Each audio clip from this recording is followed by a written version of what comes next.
What is up, guys? My name is Spooky, and welcome to beautiful Norcal Regionals. Unfortunately, I got some bad news, but it's not unpredictable news. We are on tournament standard time. Ah, spooky. Oh, shit. That means nothing's ready to start yet, guys, unfortunately. So the guys are still kind of lining up, getting their badges, getting ready and everything. All the guys are getting started. Yeah, but unfortunately, we're not ready to really do anything yet. So, you know, welcome, guys.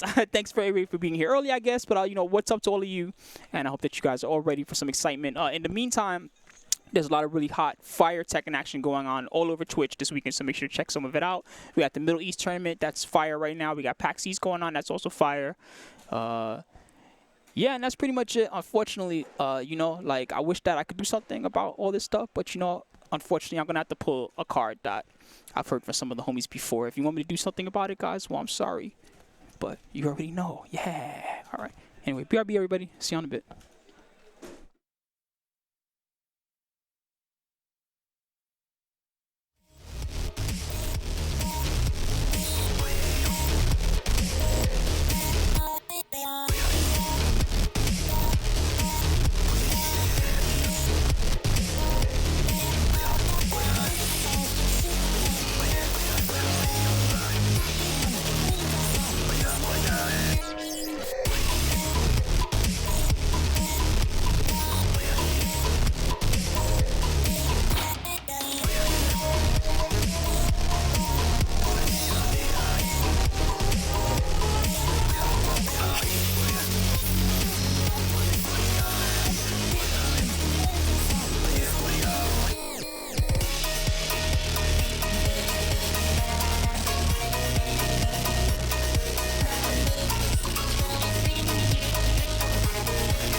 What is up, guys? My name is Spooky. I'm sorry, Sammy. Nah, my bad, no buddy. worries. It's all good. No worries, It's all good. I was just going to say that I got some beautiful advice from my homie just now, and then he said to me, sometimes it just be like that.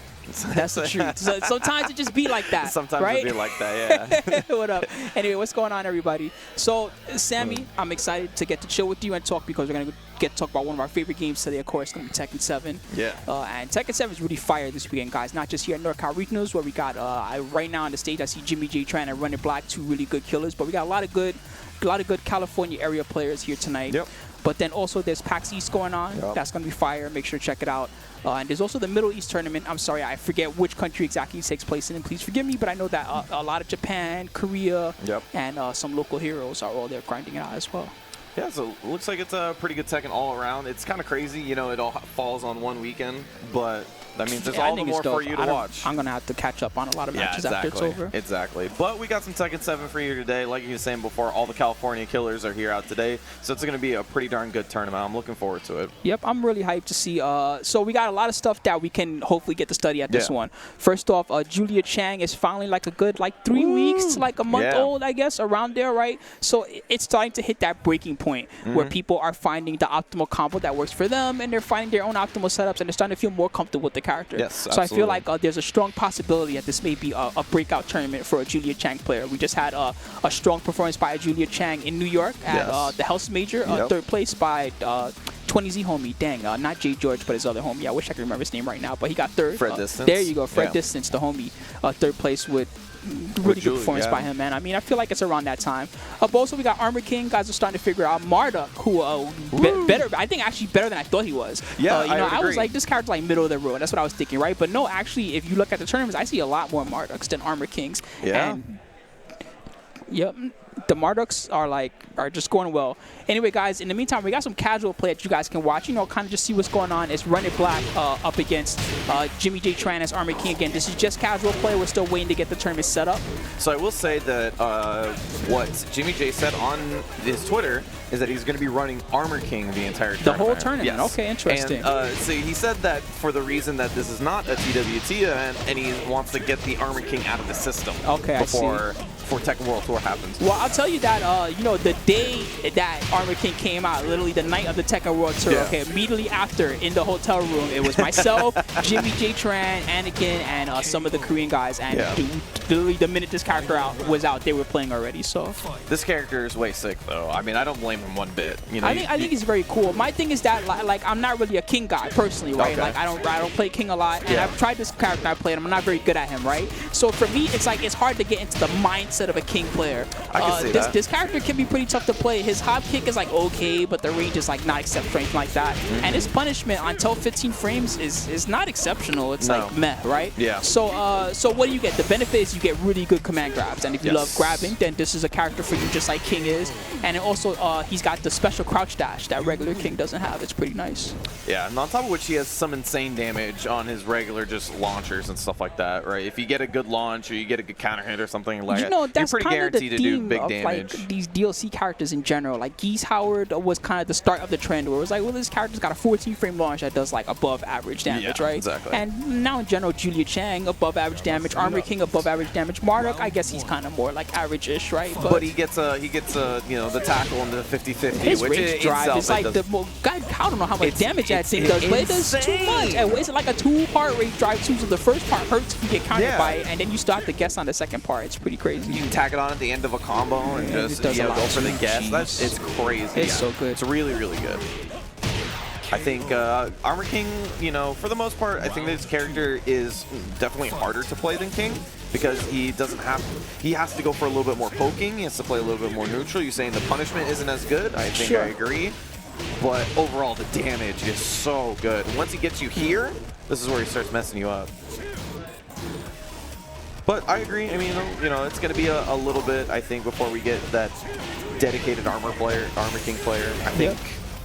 We'll see what happens. JDCR has been trying the hardest out of all the guys. And I mean, even JD has kind of like, he hasn't said it outright, but he's more like hinted like, oh, well, I'm kind of playing Armor King because people expect me to play Armor King. And it's not like, I'm not sure how much drawn to the character he himself is. I guess we'll find out over time. Yeah, I think he likes the character, obviously, but We'll see what happens. Absolutely. So Sammy, you had the nice foresight of really getting ready and thinking about who was going to be in these pools tonight. Yes. So tell me about some of the players that you think we're going to see, especially in the first few pools, because that's probably what we'll be talking about. First few pools, you'll see both of these guys up here. You'll see Jimmy and Runitblack. I believe they're on different sets of the pools. Also, we have around here. Let me just look at my notes real quick. Go for it, brother. We also got Kawaiifacemiles who travel up into here. Props. Brandini, who is a SoCal Jin player. Okay. He's got up and covered Tekken 7 player. Not familiar, but great. He's a new good player. I expect him to hopefully get on stream at least for a little bit. Go farther than bracket was what I mean. K09 is a local around here. Great player. Ghodere, also local. Lee Extraordinaire. Got Shangles from Norcal. What's all lucky Chloe player. P.Ling is showing up for Young Key as well. The stance. Yeah. Jimmyjtran. Nice. Paul Z. 3ZX. Tekken Tim. I haven't seen him in a while. I used to watch him at Wednesday Night Fights all the time. Tekken Tim shows up every now and then Wednesday Night Fights. Dietrich, who is the reason I put him in here is because he's a friend of mine, but at the same time he's one of those guys that he's a Heihachi player, and if he has that Heihachi day, you look, he beats everybody in SoCal, right? He'll beat Chetchetti, he'll beat MYK. He just has that day where he's like, I'm gonna beat everybody today, and so. You could be any given Sunday. It could be this weekend. Yeah, so notably about today's tournament, we're going all the way to the top 8 tonight. But I believe top 8 doesn't play out until Sunday, if I'm not mistaken. So today we're gonna go through everything. So stick around if you want to see it, especially the top 6 seeds tonight, which I expect we'll get to see some good high-level play. Yeah, definitely. I expect that for sure. Especially when we get afterwards, we'll have these first 4 pools today, right now, and then we'll have another set of 4 pools, and after that we'll get into top 16. That's right. So. All right, sounds good. So we'll see how that goes. We're gonna get everything set up shortly. There'll also be Twitch.tv says I Play Winner. I'm not sure if they're live yet or if they're still getting set up, but I know that they're doing Super Turbo shortly. I see Bucktooth over there, the homie. I don't know if you can see me. I'm like waving to him. And let's see James Chen back there and some of the homies. We will have a squad stream active for that soon. I don't know if it's active yet. But, yeah. The way that the squad stream works is real simple. It's basically at the top of the stream, there'll be a thing that says, click this to see the squad stream. You click on it, and it'll show you the T-Spooky and the I Play Winner, and you can go back and forth and see both chats and both streams and everything else. It's pretty cool. It also works on mobile, unlike what we used to use, I forget, multi-Twitch or whatever. So multi-Twitch on mobile is like only okay, doesn't work that great, right? But this actually works on mobile. So if you have the mobile Twitch app and you're watching the stream, check out the multi-Twitch. It's pretty cool. You might really like it, and you'll get to watch both things. So absolutely. So me and you have been both playing Julia. What do you think after 3 weeks? After like really studying and everything like that, I'll tell you honest opinions. Okay, this is Spooky's no bullshit opinions about Jimmyjtran. Okay, I'm not gonna talk about tiers, nothing like that. I'm just gonna tell you the truth. This is the real truth. Okay, Jimmyjtran has the best mid in the entire game. It is unarguable. It is elbow. When you press the 1 button, from the moment you press the 1 button, it's 11 frames and it has high crush properties. It is straight up the best mid in the game. You can't step because it comes off a 4/4 input, which makes it really hard to step. Yep. So based on that, if you love Jimmyjtran, what you have to understand is, even if this might seem boring to you, understand that you have the best 11 frame mid in the game that has high crush properties. 11 frame from when you press the button. It's not actually 11 frames when you input it, but when you press the 1, from when you press 1, 11 frames your mid's coming out. That's exceptional, out of control. So knowing that, your space control is just at a level that really no other character can do, right? Now, I'm not going to talk about tiers or anything like that, but I think that a move like that, whether you realize it or not, a move like that, in the same way as Jin's parry, his parry is special in that you can kind of like Geese, but even better, that you can parry things that normally can't be parried. You can parry in the middle streams, and you can create situations that no other character can create with Jin's parry. In the same way with Julia's elbow at 11 frames, there are situations you can create with Julia that no other character can create. And that to me is something that potentially is almost even game breaking. I know that Julia's always had the elbow, it's always been really good, but in this game especially, it's not like Tag 2 where it was like really wild and crazy. This game really focuses on 2 things: combo damage and good footsies. Those are the 2 most important things, and she has both those things. Really good footsies with the elbow, and then the damage. Weaknesses: her lows are trash. Really trash. A bow and arrow, I don't think it needed like a wall splat nerf. Like, what was that about? I don't understand. Everybody else gets good wall splats off their low and stuff, but whatever, you still get 4/3 after. That's pretty good. all the knockdowns, the running 2-1. I don't know if she had that in tag 2 or not or whatever. The running 2-1, but that's new. Okay, that seems insanity to me. I can't believe that's real. Yeah, like that's how good it is. That's Brian. I kin that to Brian quarterback 2-1 as the old combo you're talking about. No,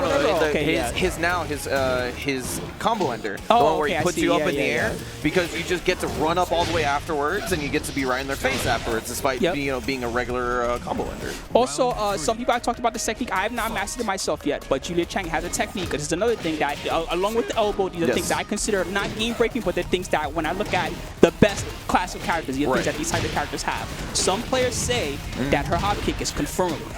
And what I mean by that is they can do up forward 4, and they can tell whether or not you're going to get hit, and based on that, they decide whether or not to do the 3 after. Now, just up forward 4 is safe, low crush, really good move, right? And up forward 4-3, obviously combo starter. So if this is real, okay, I have not mastered myself. If this is real, there are other characters that have kind of hit confirms like close to this level, but combined with the elbow and with everything else, really kind of scary. Yeah, so as I've heard of it, I have also not practiced it just yet because I feel like I should focus on other things first. The up forward 4-3 is supposed to be, there's supposed to be a timing in which you press the buttons that an option selects using hit stun, right? So that you're able to press up forward 4 and then press the 3 at a certain timing that on block will not come out, but on hit it will. So then you're able to get a full combo. That's also my understanding of it.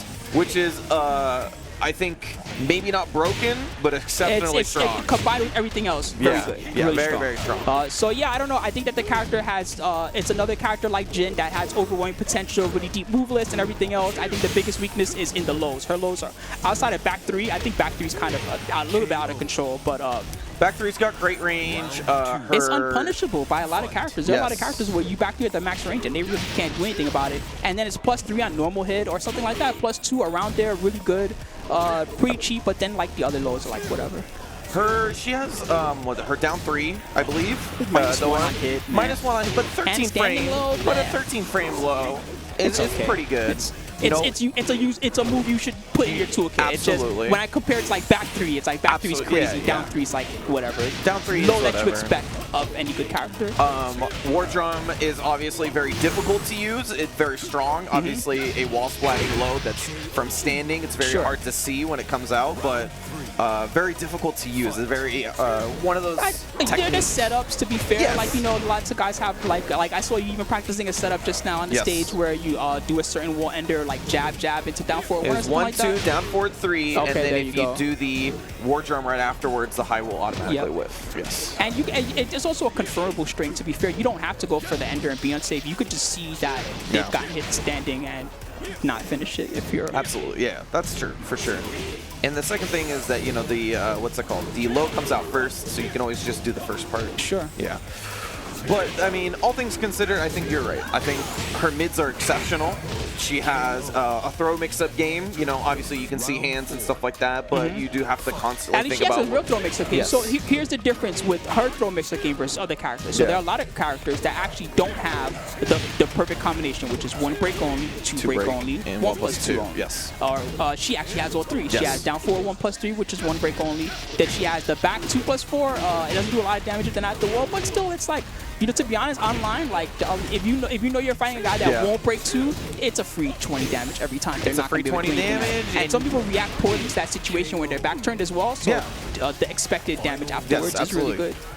Yeah, and I mean, you have to use it to some degree. You have to implement the idea that I will use the 2 throw. Sure. You know, then, just put it every now and then. 1+2, the mat axis is like 10 frames or something? Or 10 frame mat axis. I don't even know the real frame data. I just know that people jab me and I do mat axis, and my mat axis like grabs their jab. That's crazy to me. I can't believe that's real. It is a insane buffer potential as well. You're able to do things like do win roll into buffer mat axes. So stuff like that. You're able to do jab, dash, it stores the command it stores the command for a really long time. So pretty much you do quarter circle back, right, and then at any time you do neutral into forward 2 and it'll come on. I mean, you can even dash, then neutral, forward 2, and you'll get a mat axis. Anyway, first match is coming up, guys, finally. It's been here in the list for a while, but we've just been, you know, busy shooting the shit and talking about Julia and how awesome she is. She is a very fun character. Sick. Yeah, you know, problems here and there, but as a character for funness, she's incredibly fun. Yeah. So, by the way, also we are letting know that the squad stream is also up, so make sure you guys check it out, guys. Yeah, check it out. think that's potentially a pretty cool thing for fighting game tournaments. I think it's a beautiful thing for any Twitch stream, to be honest. Yeah. But I love this for fighting game tournaments. What I hate is when there's like 5 streams and one stream has like 50 viewers and nobody even notices the cool things going on over there. I hope that this will help a lot with that. Yeah, definitely. It'll be easy to flip through. You know, commercials won't be as big of a deal. You always can keep up, you know, awesome you can games see all over the chats, and over. Yeah, exactly. All these things. So first match, guys, Aggriken versus China Has Owls. I don't know if that's a fact. Like, do China have owls? I don't know. I have absolutely no clue. No clue. I seen owls in Japan. They have like the owl cafes and whatnot. Dude, that's crazy. I think owls are adorable, so it's like I always wanted to go to one. Dude, we saw, man, the last time I was there, I forget, she was cosplaying like a Naruto character or something, and she had like an owl on her. Dude, it was the best. Aggriken versus China Has Owls. Wow, we're starting with a Kuma player? Okay. They're coming out. They've all been emboldened by the champ. It's like, yes, I can do it too. Finally. You just need that one. You need that one person to give you belief, man. Yeah, so he can do it. I can do it too. I've been playing Panda for 10 years too. Ranchu, watch me, dog. Oh man, I don't know if it's a good thing or a bad thing.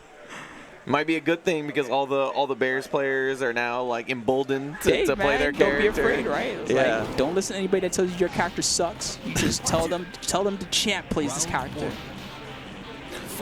All right, getting the first game at NCR here. Got Steve versus Kuma. Yeah, so this matchup is kind of weird. Actually, I kind of like this for the Kuma player. I'm not gonna lie. Really? Yeah. Is it a range thing?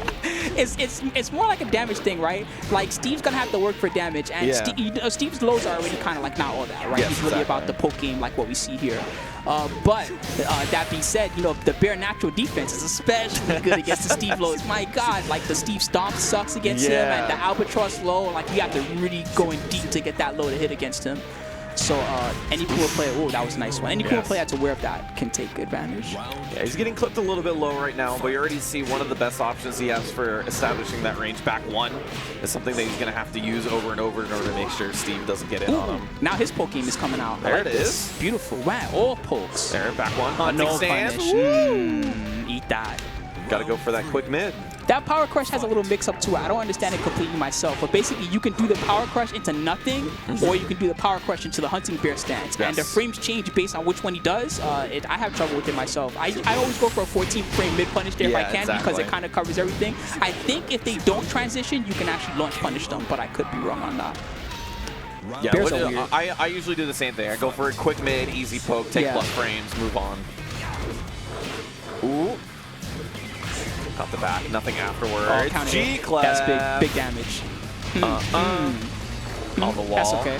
Yeah, missed the dash, but nah, no big deal. No counter hit there either. Oh, that's a counter. Hey, drops in.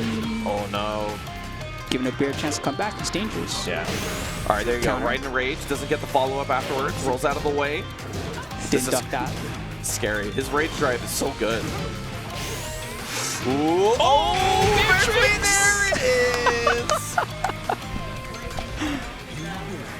Yeah, I think Kuma's rage drive is super strong.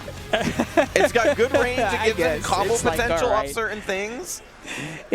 I mean, I see that's kind of like average. It's good for what it is. It gets the job done. That's kind of everything with this character. I think it's good for what it is. I think the potential to open up new combos is pretty unique. It's pretty cool. Like it's like Josie's, right? Sure.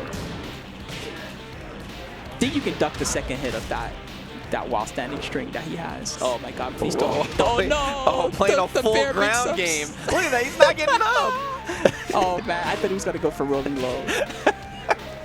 I would love that. Just stay on the ground the entire time. Break the wall? I might still break. No, not quite. Damn, that was goddamn. That was a lot of damage. Just slap up does a ton of damage. I can't speak English. That's how much damage it was. Oh, that was sick. What is going on? Look at the damage. He didn't even finish the combo. I think he has the lead.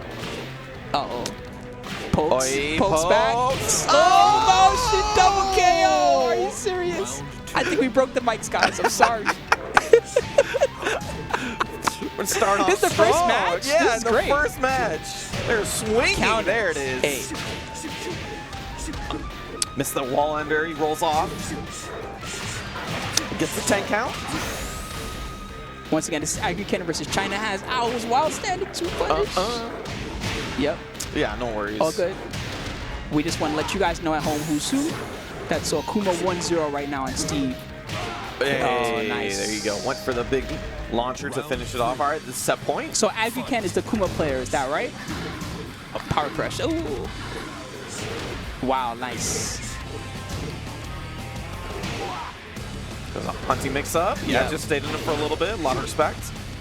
Backs against the wall, though. He's This is respecting scary. a little too much, actually. It's getting him in trouble. Man, Kuma's not using any of these Steve strings. Mix. Hey, back one. Big trade. Great drive back combo. This is gonna hurt. Can he get to the wall this time? No, he drops the combo again, but that might be, you know, I wonder if that's almost intentional. He's going against like the peekaboo stance and then he's not ending the combo. I wonder if that's just his little mix. Anyway, it looks like Aggriken will take it. Yep, 2-0. So yeah, apologies guys, we didn't have the overlay up there. The homie Kalisto's working on it. He's gonna see what's up with that one, and we'll let you know. We'll keep you updated. But that was 2-0. I want to say that was Aggriken that took that one. I believe 2-0. so. Yeah. Yeah, but you good stuff with the Bears. Yeah, Bears.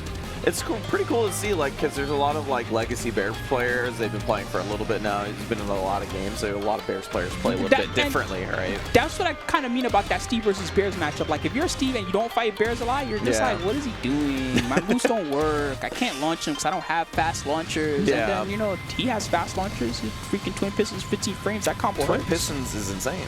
Yeah, no, it's really good. You know, we have a Bears player down in SoCal, and watching him just whiff punish Twin Pistons with everything because it's got good range is really pretty rough. Yeah. You think about how many other characters actually have a Twin Pistons like Claudio and Akuma, and they certainly don't have that sort of range. All right, so Wunderpicka versus Cloudstar. That's going to be our next match, guys. They're just getting set up on the stage right now. Once again, this is Tekken 7 action here at Norcal Regionals. Make sure to check out the squad streams. You can check out I Play Winner. I believe they're doing Super Turbo, arcade style, right now on the other stage. We got 2 stages. Yeah, I really hope this is a good SD tournament. I mean, it's NorCal. Obviously, there's a lot of legacy down here. I see you're saying. Dude, there's like 2 Super Turbo. There's 3 Tekken tournaments, but I think there's also 2 Super Turbo tournaments going on this weekend. There's this tournament. I think there's a Canadian tournament that Arturo's at. So there you go, old schoolers. Yeah, like, that's great. That's great. I love that the community keeps up with the old school games because they got so much heart, so much legacy in the fighting game community. You know, it's a lot of history in there. A lot of unwritten history is what I mean. Not everything needs to be esports. No, absolutely not. Absolutely not. That's why, I mean, but it's a lot of, the reason why I like those games getting constantly played still is because the history is burnt into the Moss sticks and the Dreamcast. Burned into the Moss sticks. Well, I mean, because they're not written. We don't have a wiki that we get to go to find who won this, you know. You know who won Final Round 7? Absolutely not. I don't know. Dude, Final Round 7 for Tekken, I bet it was freaking, man, I want to say it was Clint, actually. He won a lot of the old Final Rounds. Was it Crow? It was Crow? It could have been Crow. I have no idea. Absolutely. Crow was definitely around back then. Crow, yo, I haven't seen him in so long, man. He's still, you know, every now and then, that guy, even though I haven't seen him in a tournament in years, you know, every now and then you look on YouTube and he posts up like a random video of tech or something like that. I'm like, dude, what are you doing? He posts up like caption videos of his thought process while he plays and shit. I'm like, I see you, man. I actually didn't know that. I would love to watch that. I can tell. Yeah. Just look for Crow and find random Tekken 7 videos of him every now and then. He fronts like he doesn't play, but I know he still plays. Everybody's putting up the old what's it called? The old standings of old tournaments that were just written on a piece of paper. Jeez, man. Right? I used to watch SRK, like the old SRK forums, and I used to just read the results just to see like who was good in different regions that I'd never been to before. They used to have, too bad nobody does anything like this anymore. They used to have the regional thing. Do you remember that? I show you it was like they had regions, and it was like who were the best 5 Alpha 2 players in each region or something like that. That's how I mean, it wasn't like perfect. People to watch. Yeah. For fighting it. Like any character that I played, I'd go regional. Who's good in this region? I want to see how they play versus how this region plays. Dude. And that was part of being like a world warrior, right? Like you wanted to know who was good everywhere so that you could figure out who to fight. And hey, I want to fight the best Cody. Let me go over here to NorCal and see what's going on, you know, or something. Anyway, guys, we're just getting set up for this match. We're almost ready. Yeah, I believe they're playing with some of the sound issues or sound quality. He might have headphones plugged into his stick or something like that. Oh, is that what happened? Yeah, he's got to turn that off on the PlayStation settings. Okay. Yeah, that will happen on some of the PlayStation 4s. I believe that's a default thing. Is that if you plug your controller? Yeah, he's got to turn it off, or this is never going to get fixed. We'll be here until the end of time. Some people play like that in tournament, which is potentially a cool thing for like just other setups. Like, you know, you're able to just plug into your controller and be able to listen to sound. Sure, but in this type of environment, it won't work sucks. Well. Yeah, but it is what it is. I know. Thank you. I mean, Vitrix has been able to provide some awesome headsets for the stream, and I know if you haven't. Hey, Kalisto, if they're still not getting audio, he probably has to turn off the microphone audio on his stick. Yeah. But if you guys haven't tried the Vitrix headset, it's awesome. Like, you can't hear a single thing while you have that thing on. So if you're potentially one of those players who needs to get your head in that moment, or sort of get rid of all the external. They're in the wrong area. No, this is not what you're looking for, guys. It's the stick, guys. This is what you get for taking a break. This is what happens when I don't run my own stream. Guys, there's like 5 of you on the stage. This is an easy fix. It's the stick, guys. I potentially would assume this is. There we go. Output for headphones. No, right there. You had it. Output to headphones. You have to turn it off. There you go. Yes. This is Hooray. Thank you. That's all it was. This is your own personal hell. Is you watching other people fucking troubleshoot. Troubleshoot things that I've already fixed like an age ago. It's okay. I mean, everybody has these problems. I understand. That's like they're just things that this is how far ahead I am on this sound. Okay, the minute that someone sits down and plugs in a stick and I see earbuds and I don't hear audio, I already knew what's happening. Yeah, I already knew what was wrong. But that's welcome like, to streams, guys. It's like you watching people play old games. You're just like, no, like, you gotta go there. You gotta go there. Hey, God. What do you mean you don't know which pipes to go into an 8-4 in Mario 1? That's like the first game you play for NES, Absolutely. My guy. Come on, you don't know where all the warps 8-4? are? Like, trying to spend 4 hours trying to finish this game? World 1 to World 4. World 4 to World 8. I thought that was broken when I was a kid. Yeah, you were like, it's cheating, man. You beat the whole game, but I beat the whole game in like 10 minutes. I'm the best. I beat Super Mario World. You got to like the Star World. You go all the way to Bowser's Castle, and I was like, I beat this game in 8 minutes. I'm the best. You'll see me. All right. I didn't get no stars in Mario. Well, not Mario Galaxy. What was the one for N64? Super Mario 64. Yeah. Yeah, Mario 64. I got like the minimum amount of stars, and I beat Bowser, and I was like, I'm the best. I'm out. Anyway, Wunderpicka versus Cloudstar. I'm not sure if we've figured out the overlay stuff yet. Hopefully, we're still working on that. Apologies, guys. But again, it's Yoshi versus Jin. There you go. Already caged in the corner. He's got the rage drive, though. He's not going to be able to use it. Good string. Yeah. Yoshi. Wow, it just came out swinging with the 12 frame. I like it. I didn't like how it was. Oh, you pressed the second hit. He's got the balcony behind him. There it is. Sidewalled. Oh, nice. That's unblockable. Of course. No, you can't spring kick there. Wow, nice flash punish, too. Yes. I'm dead. Yes. There you go. Don't spring kick, my God. Yeah, that was just two situations. Nice wow, nice block. Man, this Yoshi's scary. I would definitely, if that was how my first 2 rounds went, I would definitely. That was, 2 low blocks in the low. The third one's going to work out, though. Misses the last part of the combo. He still got a free hit there. Running 3, nothing. 1-2. Cloudstar again eating it. You know, Cloudstar's been just. He's got the rage drive, though.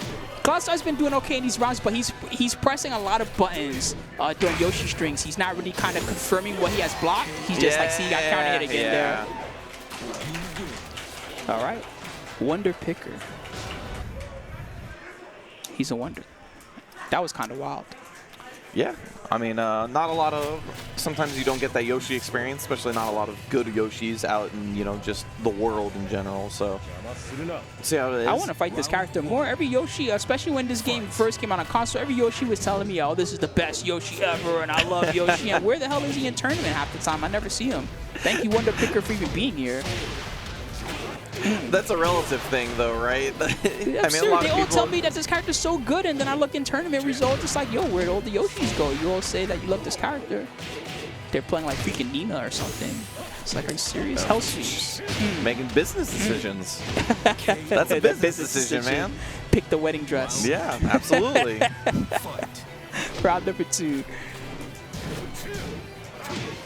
It's nothing personal. That's what Master Raven says. Second hits. Again, yeah. You know, if he just didn't press buttons on these strings, he would have taken a lot less damage this entire set. There, finally he ducked. Unblockable low.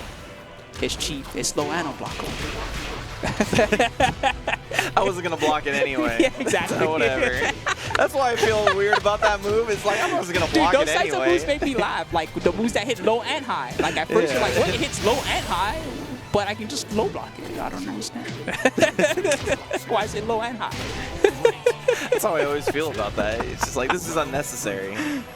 Man, Cloudstar, really nice comeback here, by the way. You know, if he just stopped getting hit in the middle Yoshi strings, he would probably start running away with this set. He's already 2 rounds up, trying to tie it. He's starting to realize it too. He didn't press a button at the back 2-2. Ducking it would be even nicer, but we'll take a little bit. Nice pressure. Ooh, 2 throw. Free mix. Yes. Got it. That down 4, so good. And returns the favor, 3 straight. All right. I like how this set has gone so far. Both guys have kind of adjusted to each other. In the first game, Cloudstar was really just getting counter hit by a lot of nonsense that he didn't need to get counter hit by. Now, clearly, he has adjusted. And I don't think Wunderpicka will let this last game end that way. He's going to adjust to in this one. It's funny, in the first game, Wunderpicka blocked the easy or the hard lows to block, right? Down 4, down back 4, and then he's just been hit by every single hell sweep afterwards. The hell sweep, I feel like that one's hard to see too, to be fair. Especially with regular Jin, he doesn't move all that much before the animation. Like he's moving towards you, and then all of a sudden there's a random low. There you go. Well, a couple stature kicks. Back 2-2. He's been going to that a lot in that range. I would definitely watch for that and try to duck the second hit. Unblockable. Yeah, not time to get the hit afterwards. Yeah, that situation is really annoying against Yoshi. If you stand up and see unblockable, it's free damage for him. If you stay on the ground and he knows that you'll stay on the ground, he can go for much deeper Oki setups that are really annoying to deal with. There you go, just getting poked out. Couldn't get anything off of the nice float. block. Not the outdoor punish, but we get a nice hell sweep. No ender. Pressure. Oh, nice. That was smart. Oh, missed the combo. A little bit too far. Actually, he still has a good lead. He might die. Oh, what? It didn't activate. That was weird. Does it not activate on lows? No. Oh, he came back anyway. That was crazy. Does it not activate on lows? I guess not. Maybe it was a range thing. I don't know. That move's like the flash version, right? Yeah, so perhaps it needs to be in range of you to hit. Maybe. That was kind of wild. Man, that sucks. If he just used the regular rage drive, he would have got the hit. Yeah. He's still. Oh, counter hit stature. All right, it's up to Cloudstar now. He's got to make something happen. Can we get a balcony? No. Actually, not breaking the balcony might have helped him. Pressure. He got it. Didn't even need to break it. All right. Round number 4. Another important round for Cloudstar if you want to stay in this. Magic 4, no combo. Wrong punish again, but it's okay. Man, again, he took the hell sweep mix up. There you go. Chasing down with the string. Another stature. That's been working out. Yeah, he's going back to the lows. He knows what that's been pretty much giving him the most launches. Yeah. Hey, splat. All right, balcony break. Corner push, man, that push is so far. Mix. Oh, he was recovering. Oh, the whip. No block. Oh, nice floated him out this time. Didn't let him get that throw off. The down 4 again. Final round. Let's go. Damn, these matches have been really good. What is going on? People are here to play. Tekken. I guess, man. No scrubs allowed, huh? Norcal regionals. Counter hit. See how he's going to end this. Nice block. Nice punish. Also, the optimal stuff. Very nice. No ender. That's okay. Hell sweep. He's still alive. Counter. Second hit. They're getting nervous. They're both dropping their stuff. This is getting sloppy. No, he missed the 2-round. Oh, and then the rage drive. Oh my God, he's got alive. pixel. Nice block. But he went the other way. Wow, that was ridiculous. Nobody remembered how to play Tekken there for a good 10 seconds, and they just went ham on each other, and then the slow-mo finish. No, that's because Yoshi did the slide, but it was off axis, so when he went for the while-standing 4 punish, it completely whipped. And then he went for the hook, and it slow-mo, low crushed, is low. That was so wild. They both went for loads. They both that match blocked was them, and they sick. didn't get punished. That was crazy. Oh my god, that's one of those matches where you lose and afterwards you're just like, man, I had so much fun. All this happened like in the last round. I don't even remember. I have to go back and rewind. I don't even remember what happened. That was so crazy. It was a blur. It was just too many buttons the last second. That was so wild. All right, guys. That was pretty sick. So we're gonna be setting up for the next match momentarily. Please stick around if you'd like to see it. Of course, it's gonna be Kawaiifacemiles. Shout out to her. She'll be up against Brandini. Brandini, yeah. So this is SoCal Jin I was talking about. Okay. He's a Tekken 7 guy. He's been putting a lot of work into the game. He's one of those guys who comes out every local, tries his best, gets sets on people, you know, asks what he needs to do to get better. He's one of those guys who's really hungry. So Miles, I gotta tell you that I got a lot of respect for Miles as an opponent actually. Yes. And if Brandini is the type of guy that's trying to be on the comp and he's trying to see how he gets better, the truth is that if Brandini cannot defeat Miles at this juncture, then you know, he probably has more work to do. Yes. You know, Miles I would agree. She's really consistent, very strong, good mind game. She's got some good mix, you know, good tricks and stuff like that. Tournament veteran for sure. Yes. So. That's what I really like about Elisa is that she's a character that can be played fundamentally sound around the movement because her movement's exceptional as a character. She has great pokes, great mid pokes, great low pokes. I just think she's like a bully character. Like a lot of people don't like to think of.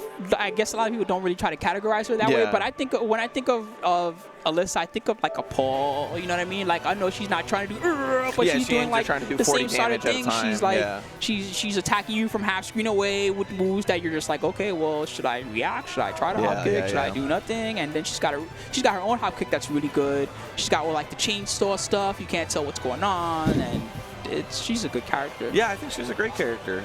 So I think she's one of those characters that can like really play like that, right? And she can like sprinkle on the bullshit at the end, right? She can play fundamental Tekken really well, and then you just sprinkle on a little bit of extra afterwards. Her moveset's really good. She has one of the better jab punishers. Yes. Her down forward 2 is really scary. Nice lows in general. Really complete toolkit actually, Alyssa. I would agree. One of the most well-rounded characters that you see at high level often. Yeah, speaking of well-rounded, though, Jin on the other side, regular Jin, has an answer for every situation, it feels like. Yeah, also his strength is for sure jack of all trades. That's his style. So, yeah, this will be interesting to see. This is, I think I agree with you in terms of this is like a good test for him, right? He doesn't get to travel too much. He's sort of relatively new in the scene, so you don't expect him to just yet. But being California, no reason not to go to NCR, try your hand at it. So this is definitely a good one. Yep. All right, so right now, guys, they're just checking the patch, checking the settings, making sure that everything is the way it is. No extra pads that we don't need. Get them out of there. And, yeah, we're going to get started. We're also going to have some more matches coming up soon, guys. Once again, right now we're doing pools 1 through 4. And later on today, we'll have pools 5 through 8 as well. And we'll have top 16 tonight. Yes. So I'm pretty sure we're going to be running Tekken all the way until top 8 here on this stream. That's right. In a row. So make sure if you guys are here for the Tekken action, don't go away. Also check out iPlay Winner. Yeah, check out the SWAT stream. We'll have the iPlay Winner on the other side, see what's up over there. I believe I see Jimmyjtran on the mic, so that means ST. That has to mean ST's over there. Yeah, Super Turbo. Yeah. We got SoCal showing up right there behind his homies. Then you can see the 2 Yoshi players as we got Mason here as well. So might be able to see some more Yoshi later. I believe he is in the second set of pools, so let me see him later. All right. Kawaiifacemiles player 1 side. Brandini will be player 2.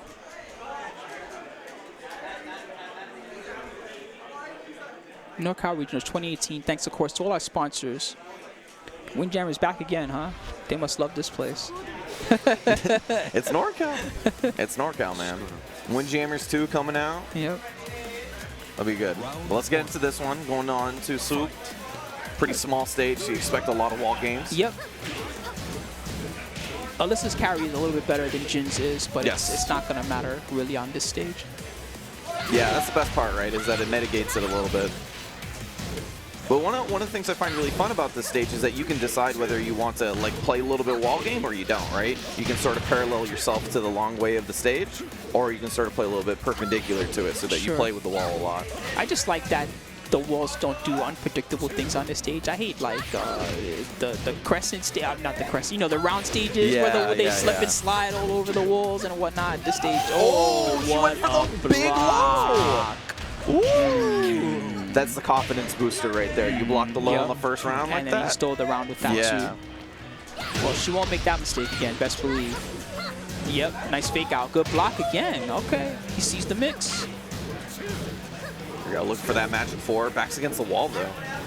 See a lot of respect from Kawaiifacemiles. Just backs up afterwards. Yeah, I think she's realized that. Oh, yep, I think she's realized the potential for her opponent. Very nice block. Oh, missed ender. Nice slide. The mix. You thought it was a low, my guy, but it was a mid. Though.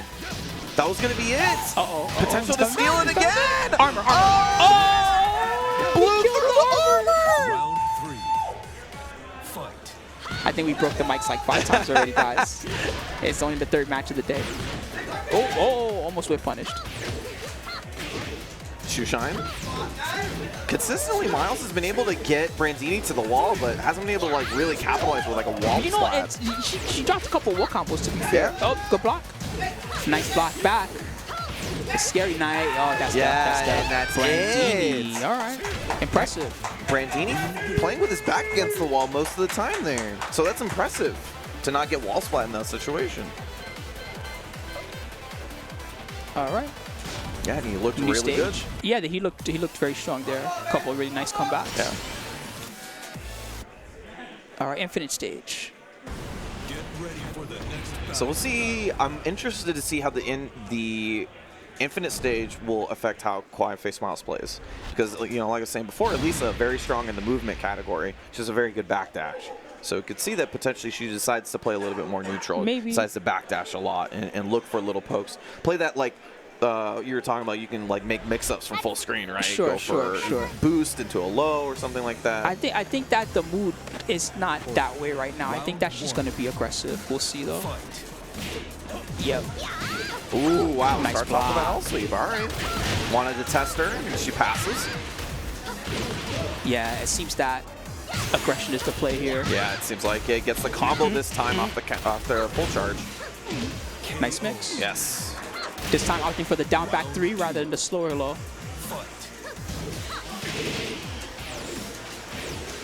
Low, all right. Going chainsaw stance. Ooh, Nice counter block. hits.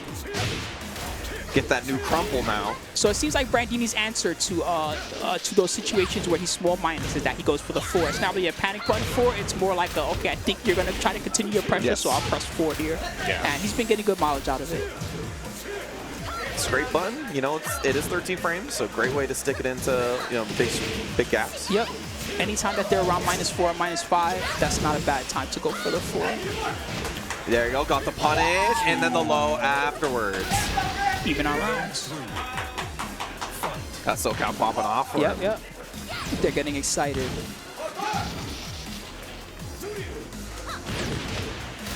Running 3-4. See, actually, Miles has switched up the tempo a little bit. Backing off, taking her time. Nice counter. hits. Brandini. Hey, eat this. Mix. Interrupted. There you go. Just take the low.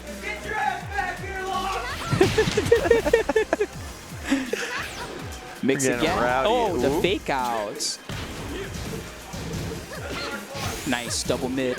I hate that string. The second hit knocks down on counter hit also. He's enraged though. Definitely potential to make a comeback with a launch. Ooh, and not goes this with the time. homing move. Very, very nice. Miles with the lead. Divas ball. Dude, they're tracking each other like crazy. No stepping allowed. And the good thing about that tracking move from Elisa is that it has a lot of pushback, so you can almost reset neutral if you get it to be a put on block. You see, even Brandini just relaxing here. Okay, nice whip punish, nice block. Oh, The how range. sweet. How far does it go? My goodness. So right here, double second hit. Ooh, eat that low. Oh, Ooh, the pressure. Nice mix again. Swell standing 4 after that. Oh, fakes the boost. Brandini's in rage. He's got a rage drive that he can use. Nice low. Oh! The movement.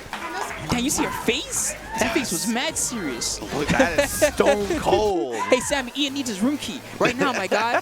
Give it up. I'm just kidding. I didn't even see that.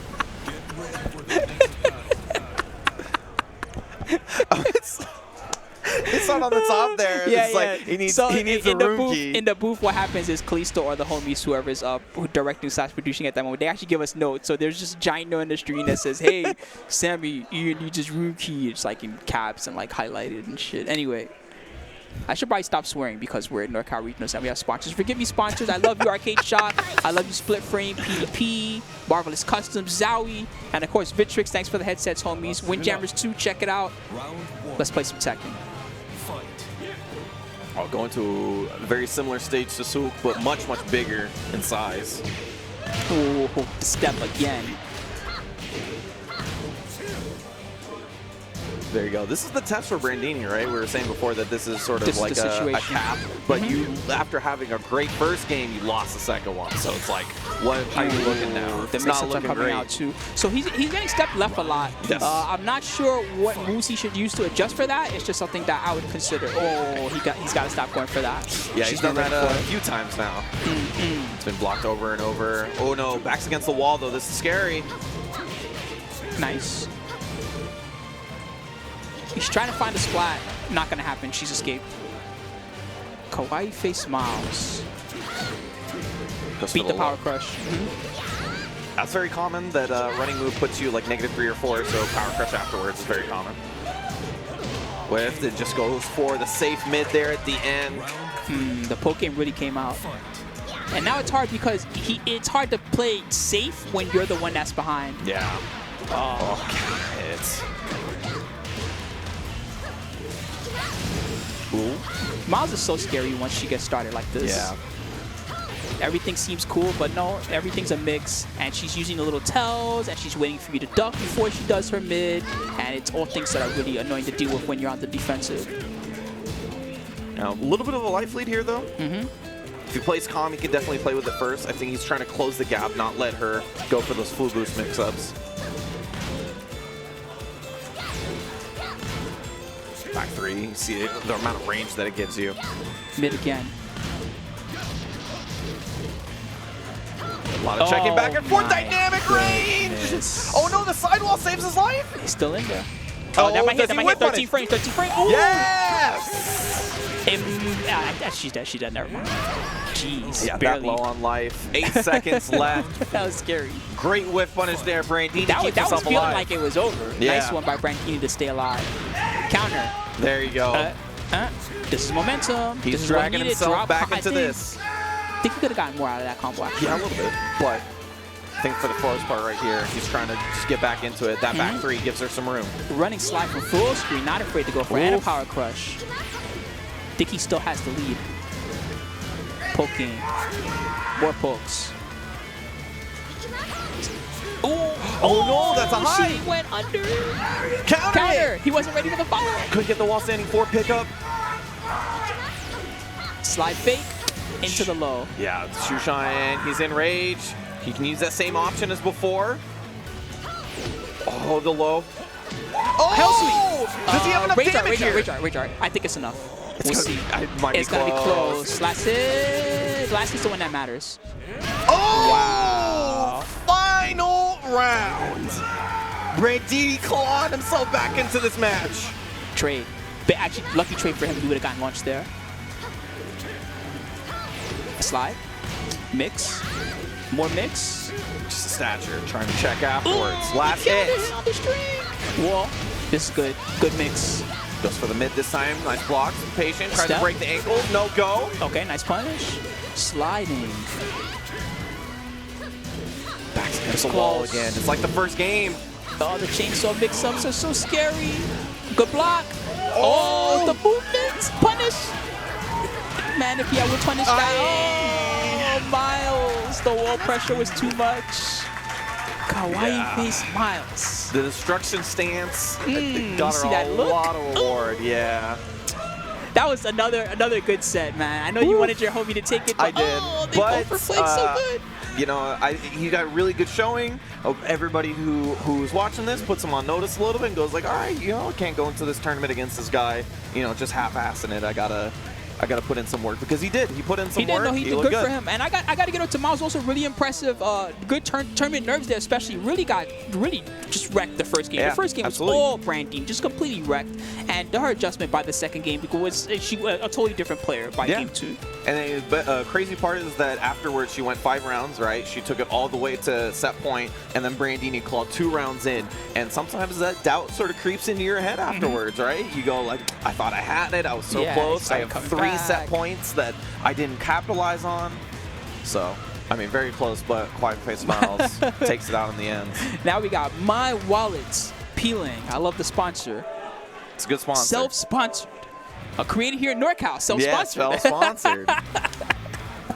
Up against Ninjasteve. This should actually be a good match. Ninjasteve is another guy that I know that P.Ling is the one that's more famous. We all know P.Ling. He's so beautiful and fancy with his slingshot, you looking all nice. But you know, Ninjasteve, don't sleep on this cat. This is another old school guy. He's been around for a long time. He really loves his 3D. You see he's rocking the Soul Calibur hat. And this is another guy that's a tourney veteran, you know, and he's, you know, a guy that P.Ling's definitely gonna have to be careful against. Absolutely, absolutely.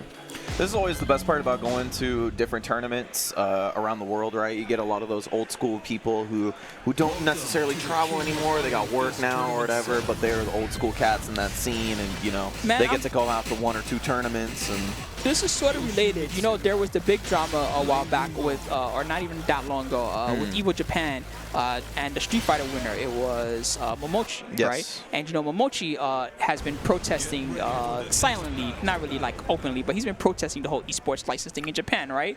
And sort of relates that he made a post and he talked about what is a pro player versus what is a not pro player. Right. And one of the things he talked about was, he said, well, what happens if you're a pro player and you go to a tournament and some old schooler who's not a pro player beats your ass? Yeah. Is that guy any less of a pro player than you were? And that's a very important question that he states, that when you think about it, it's like, well, what is that makes you a pro versus not a pro? Is it just might makes right? Is it just who wins in a match? Because then anybody could be a pro at that point. You know what I mean? Something that really makes you think about why we play and why we travel and why we do things the way that we do them.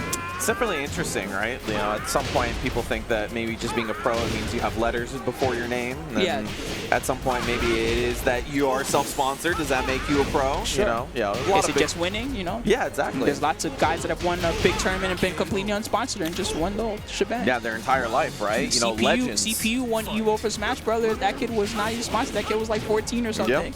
Who was CPU? That's probably what people say nowadays. He won the whole thing. You know, it is definitely an interesting conversation, for sure. For sure.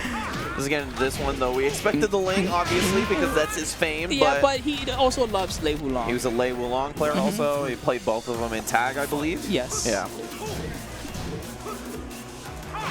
So his tag to Jayu is still Tekken God rank, I believe.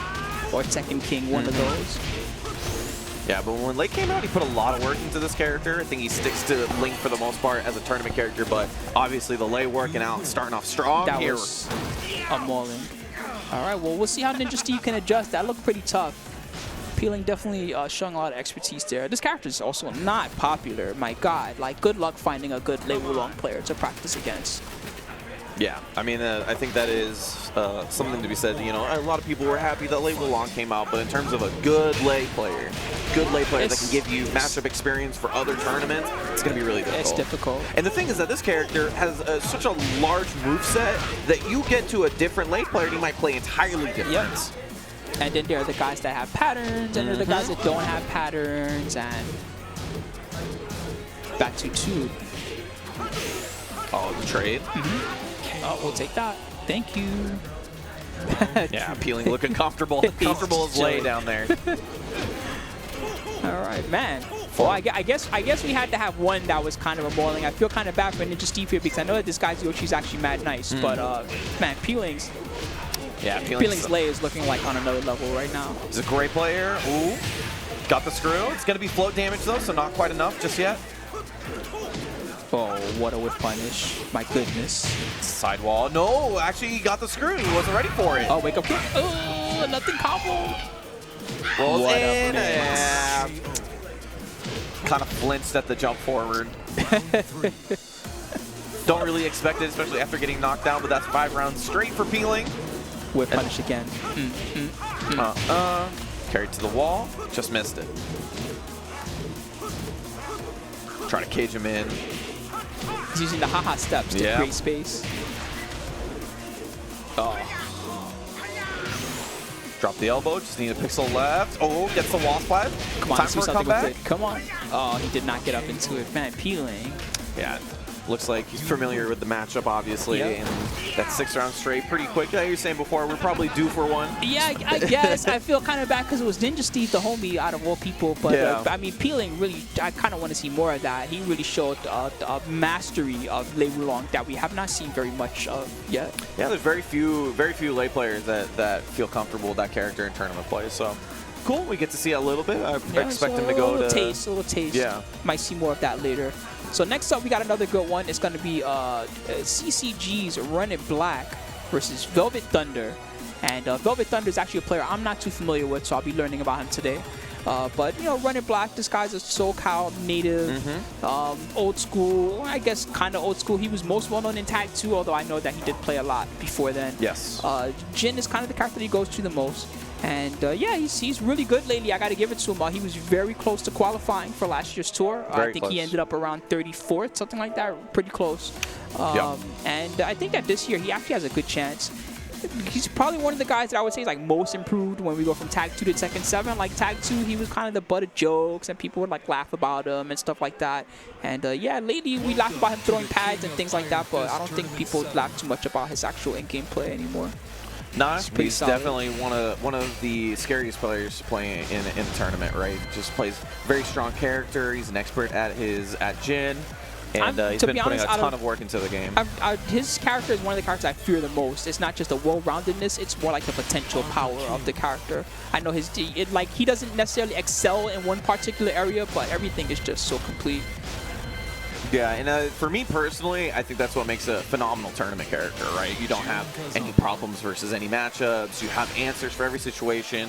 I think those things make it so that you can, even if you lose the first game, you can look at yourself and say, okay, I have the answers with this character. I don't need to switch into something else. I think that could be pretty powerful. But we're going to get into this one. We got Runitblack coming up. Got a lot of Jins today, a lot of Jins and a lot of Yoshis. And we got two Yoshis is a lot of Yoshis. Yeah. I'm not gonna lie, that's two more than you normally see.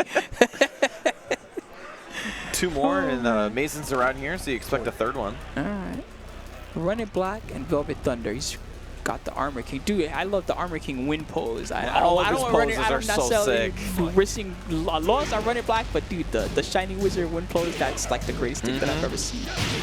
Counter off the wow, that was a ridiculous trade. He sent him flying. They traded with back 1, I believe. Yeah, dude. Backs against the wall. Wall standing 1 got punished. Jeez, so much damage for that. What instant slash kick, my goodness. Round 2. Little mini pop off there with the power stance. Yeah. Don't press a button on my stupid strings. My transitions give me damage because I'm Jim. Savage Sword breaks the throw. He's going to stay on the wall. Get off. I break those. Yeah, nice throw defense so far. Not ready for that, and Aggriken gets away. That's what I like. Yep, that move's dope. It's even better when it actually grabs them. That's so sick. Hey, missed ender. We've seen that missed a lot today. Yeah, it's a little bit difficult. You have to get a real deep dash in to get the 3 because it's a high. But 2 rounds up. Goes for the lariat to start off. Yeah, they're falling with their feet away from you during that combo too, so makes it a little tricky after the screw. Oh, he's going for the nice combo? Damn, almost. He's starting to feel himself. He's starting to feel himself. Jeez, the damage is too much. Dang. There you go. Right. Yeah, that's 3 rounds in a row. Jin.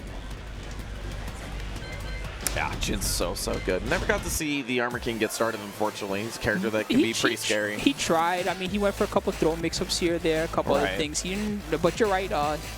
Runitblack really didn't let him get too much going. All right. So this is the new. I believe we're playing by the new rules. So the new rules are if you do not. This is my understanding of it, at least. If you do not go to character select, then you can choose stage. If you do go to character select, doesn't matter if you choose the same character. Once you go to character select, you're forced to go back to random stage. I believe. Okay, so I believe that Bloodhawk had tried to clarify with Markman and Rick and say that if you do not pick a character, that it is okay. But I might have to go back and reread that. I might have gotten that wrong. But by the letter of the law, you are correct. By the letter of the law in the TWT rules, yes. That's at least that's the spirit of how the rules are supposed to work. Yes. But that does mean that all the Armor King players and King players can pick Forgotten Realms as soon as they lose. Yes, and that should be interesting because you know it's not the same as like the old Infinite Stage versus non-Infinite Stage. This is more like your character kind of gains a little bit of power on this stage. Yeah, absolutely.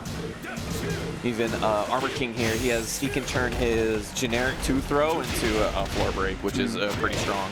But then that's not going to matter. He's just getting mauled wall after wall. And Runitblack's just breaking all the floors. Yeah, that's the idea, right? When you play against the Kings, you want to break the walls or break the floors before they do.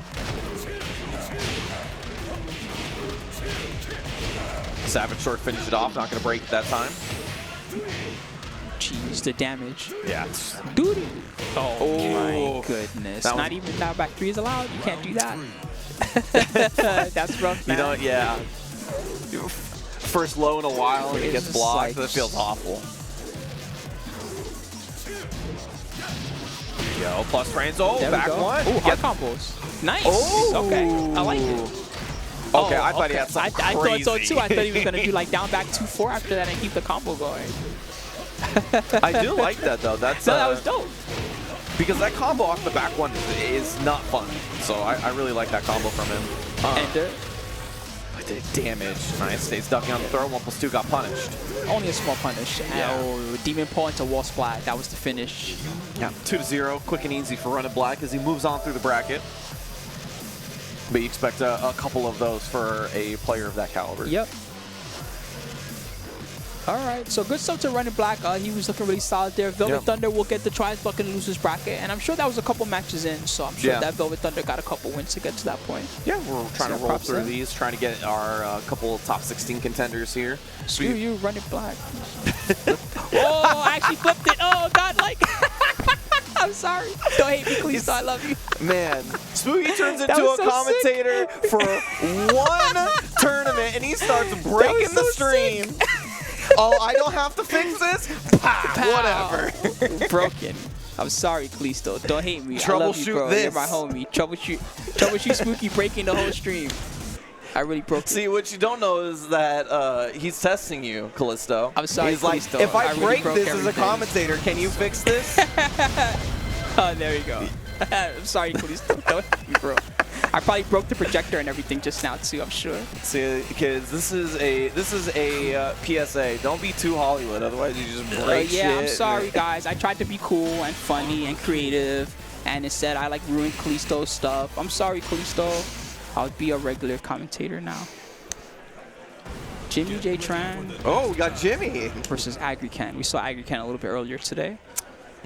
If this is the Bears player, this is probably the most unfortunate person you have to play as a Bears player because he has a lot of Bears experience. He does have a good amount of Bears experience. To be fair, he has opted to go Armor King here. Yes. And this matchup is probably a little trickier than the Brian Kuma matchup. Yes. So, you know, that little self-imposed restriction might be a factor here. We'll see. Yeah, so if you don't know, if you're just tuning in with us, thank you for tuning in, first off. And secondly, Jimmyjtran, if you're expecting the Brian, you won't be seeing it at this tournament because he has decided to pick Armor King throughout the tournament. Jimmyjtran. Just to get it out of his system before he decides to focus a little bit more on Tekken World Tour. Just understandable, right? It's not a tour event, so have fun with it. That's right. That's right. Hey, Kalisto, Jimmy needs a Y in his. Oh, you can call him Jimmyjtran. I think that's kind of cool, to be honest. But doesn't pick Brian. Doesn't pick Brian anymore. Might as well be a Jim. That's what they call him. Smash, right? Jims. All right. Jimmyjtran, Armor King player. First round. This nobody? I don't know a Jim. He's been spending too much time with JD. They've been having fun, being all nerdy and tilting their glasses at the same time. Like they do in the anime, you know, talk about the bling, right? Dude, that's, I imagine he does that every single time. He hits a taunt and he pushes his glasses up. Mudoda. It's like, oh, did you tag on the wall? Push glasses up. All right.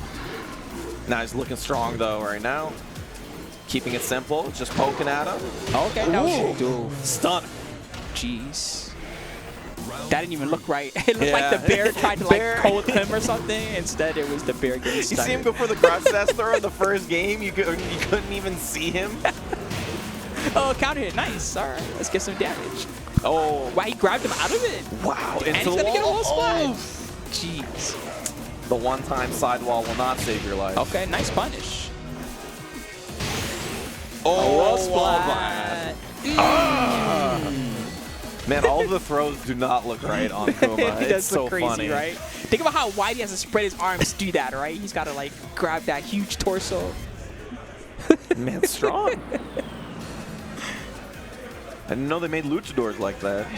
That's not a man, that's a jaguar, my guy. You know, I actually thought that He King and speaks in Armor King grunts. were actual like animals that were just had human body when I was a kid because they didn't speak. They don't speak. Yeah, Arr, exactly. Right? Arr, arr. And You my favorite is in tag 1, there's the King ending, and it's Armor King teaching King how to do the multi-throw, Oh, yeah, and he's yeah. just like standing there like with his arms crossed while King's like destroying the doll. Anyway, I think that they're both awesome. And they also both don't speak English. You know, when I didn't play Tekken until 7, but when you watch Tekken, you're like, yeah, there's a bear, there's a raptor, there's a kangaroo. It's like, what is going on in this game? A jaguar that's, you know, on a human body is not that far-fetched at that point. Jeez.